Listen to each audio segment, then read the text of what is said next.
तो प्यारे सत्संग जी, मेरा कहना है कि जब तक पूर्ण सतगुरु नहीं मिलेगा भक्ति नहीं हो सकती।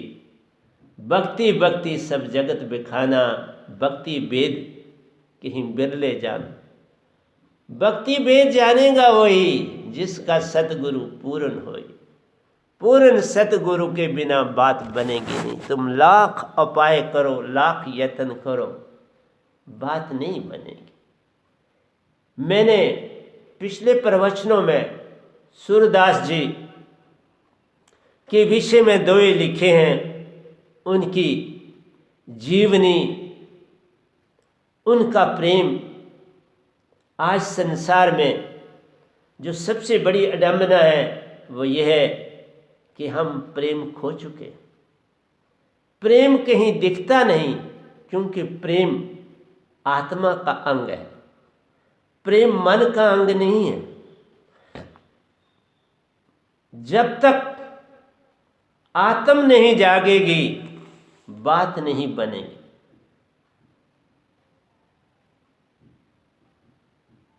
आत्म जागी, प्यार जागा। प्यारे ये जगत में प्रीति ज्योत दिखती नहीं। प्रीति ज्योत कहीं अब दिखती नहीं। सामने तुम्हारे कोई किसी को क्या कर रहा है, दूसरे के अंदर कोई भाव उत्पन्न नहीं होता। नफरत की भावना इतनी फैल गई है पूरे ब्रह्मांड में, तो फिर ऐसी दशा में महामारियां न आएंगी तो क्या होगा। ये तुम्हारी अपनी क्रिएशन होती है। मत समझो कोई चीज ऐसे आती है, ये हमारे ही अपने द्वारा आती है। हम अपने जीवन को बदले, वातावरण बदल जाता है। आप ही देखिए, समुंदर आज कितने साफ है, आपके दरिया अब कितने साफ हैं, आपकी वायु अब कितनी साफ है। करनी नहीं पड़ती, सिर्फ तुम्हें बदलना पड़ता है। तुम बदलो तो वातावरण बदलता है। एक जाएगी दूसरे आएगी, अगर तुम नहीं बदलोगे तो। प्रेम का अकाल पड़ गया जग में। मैं तो लिख रहा हूं, ये कल लिखे हैं मैंने। मैं प्रतिदिन लिखता हूं। मैं लॉकडाउन में हूं, शटअप में हूं, और आज से नहीं हूं, बचपन से हूं। इतने ग्रंथ लिख दिए, इतना कुछ एजुकेशन का काम लिखा जिसकी कोई सीमा नहीं, क्योंकि मेरे अंदर, इस गधे भाई के अंदर एक ज्वाला है। वो ज्वाला मैंने सूरदास जी में देखी। इसलिए मैं पिछले कुछ दिनों से उनके विषय में लिख रहा हूं। ये भी उन्हीं के विषय में मैंने लिखा है। प्रेम का अकाल पड़ गया जग में, बिन स्वार्थ कुछ जग नहीं। बिना स्वार्थ के कोई जग है ही नहीं। अब जिसको देखो बच्चे से लेके बूढ़े तक स्वार्थ से भरा है, मैं से भरा है। कोई भी स्वार्थ रहित होके कोई काम करना नहीं चाहता। फिर संसार में आपदाएं ना आएंगी, एपिडेमिक्स नहीं आएंगी तो क्या है। ये तुम लाते हो और हम लाते हैं, कोई और नहीं लाता। हम प्रेम ले आए, सब जग प्रेम ही प्रेम हो जाएगा। लेकिन क्या करें, उसकी कमी पड़ गई। ये वेद वैनाम जी देते हैं। वैनाम जी मेरे को बोलते हैं, वैभू भी मुझे बोलते हैं, गदा भाई भी मुझे बोलते हैं, दास भी मुझे बोलते हैं। बाबा मेरा कोई नाम नहीं, ना मैं हिंदू हूँ, ना मुसलमान हूँ, ना सिख हूँ। आत्मा का कोई धर्म नहीं। आत्मा में सब समा जाते हैं। मैं वो हूँ, मैं आत्मा हूँ, और आत्मा से भी ऊपर हूँ। कैसे? आत्मा में मन और माया होते हैं तो तुम आत्मा हो। इसीलिए तो सारा संसार आत्मा है, वो हंसा नहीं है। कल जो तुम गंगा और जमुना देखते थे, जो आज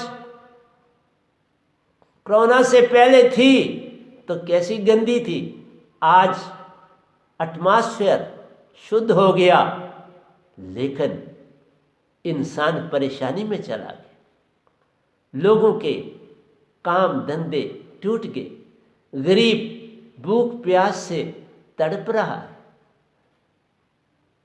और ऐसी दशा में ये महामारी आई तो कुछ सिखाती है ना।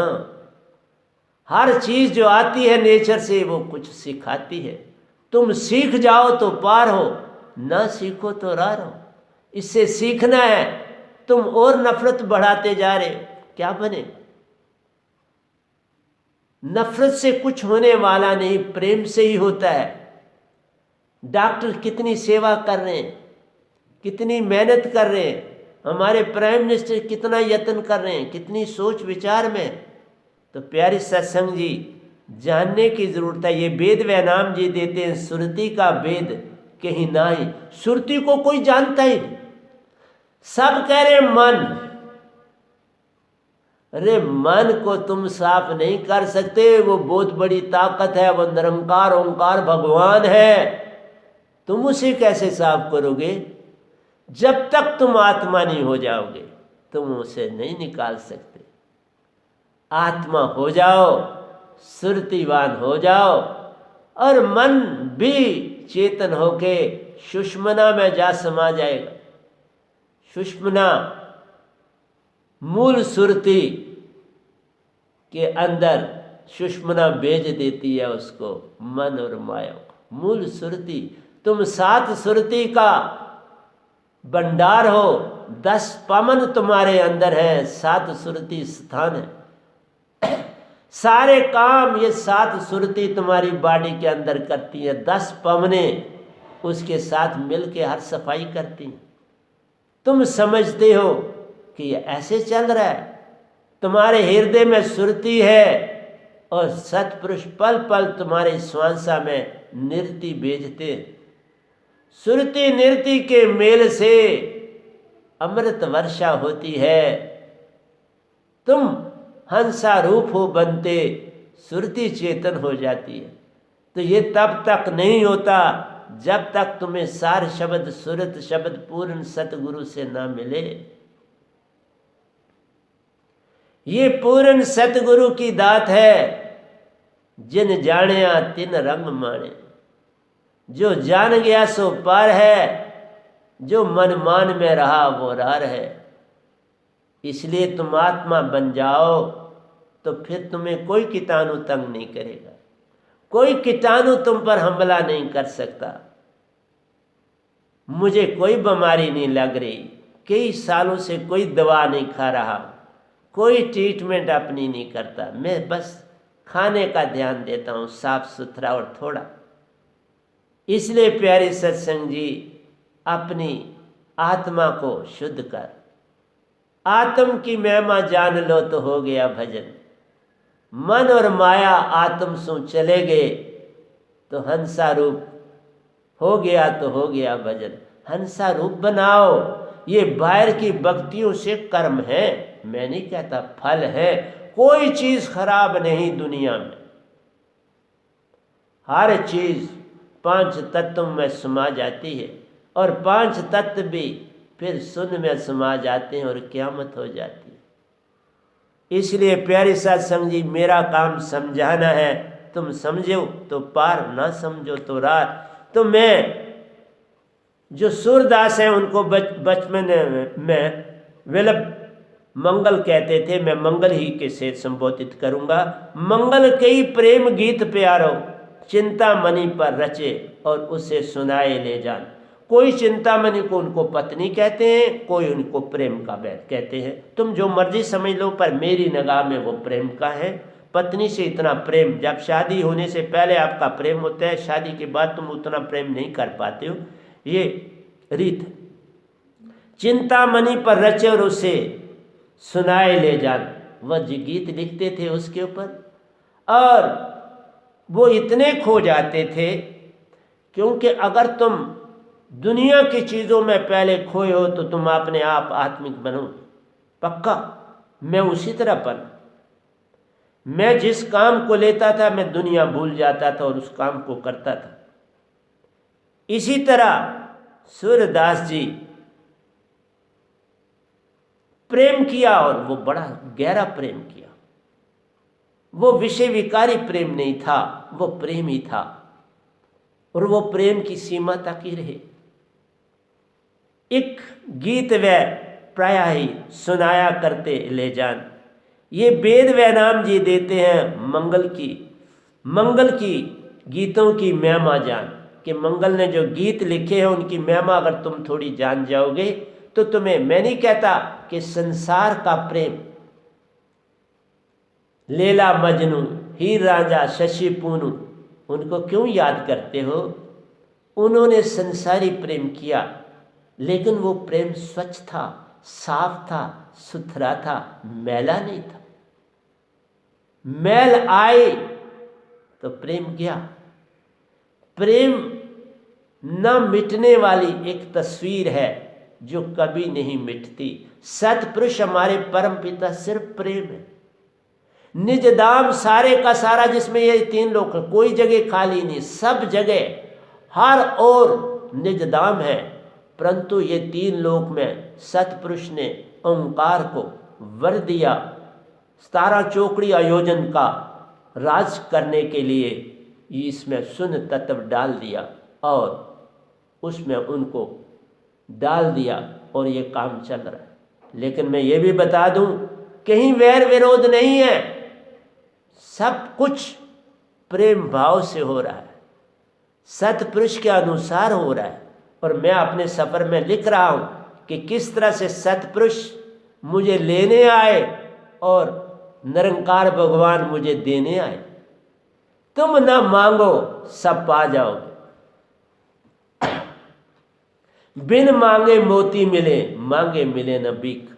तुम अगर मांगना बंद कर दो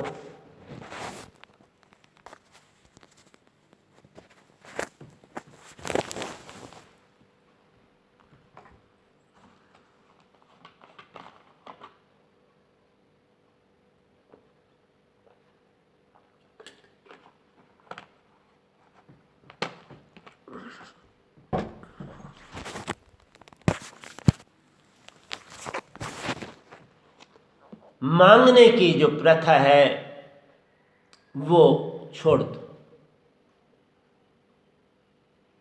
तुमने अगर कुछ मांग लिया तो कैद हो जाएगी।